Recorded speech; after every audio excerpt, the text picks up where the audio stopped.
প্রিয় সন্তানকে হারিয়ে শোকের নির্বাক মা।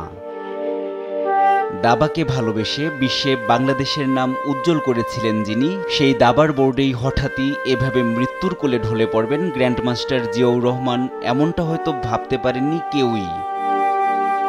শুক্রবার জাতীয় দাবার ১২তম রাউন্ডে আরেক গ্র্যান্ডমাস্টার এনামুল হোসেন রাজীবের বিপক্ষে খেলা চলাকালীন হঠাৎই মাথা ঘুরে পড়ে যান দেশসেরা এই দাবাড়ু। দ্রুতই তাকে নেওয়া হয় শাহবাগের ইব্রাহিম কার্ডিয়াক হাসপাতালে। তবে সব চেষ্টা ব্যর্থ করে মাত্র ৫০ বছর বয়সেই না ফেরার দেশে পাড়ি জমালেন তিনি।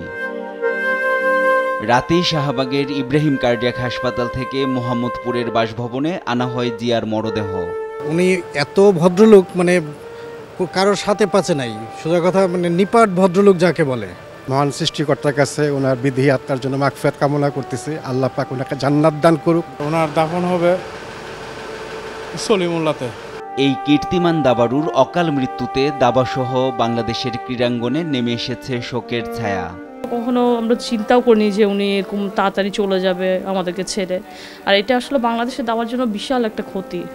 ১৯৭৪ সালের ১ মে জন্ম নেয়া জিয়ার ছোটবেলা থেকেই সখ্যতা ছিল দাবার সঙ্গে। তাই তো ঢাকা বিশ্ববিদ্যালয় থেকে নৃবিজ্ঞানে স্নাতক করেও দাবাকেই করেছিলেন জীবনের ধ্যান জ্ঞান।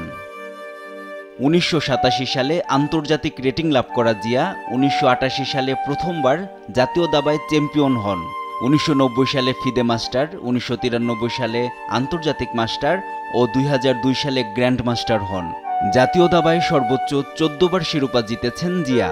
এছাড়া দেশ বিদেশে অসংখ্য প্রতিযোগিতায় দেশের প্রতিনিধিত্ব করেছেন তিনি। তার মৃত্যুতে গভীর শোক জানিয়ে শোকসন্তপ্ত পরিবারের প্রতি গভীর সমবেদনা জানিয়েছেন রাষ্ট্রপতি ও প্রধানমন্ত্রী। এনআই নাহিদ, দেশ টিভি, ঢাকা।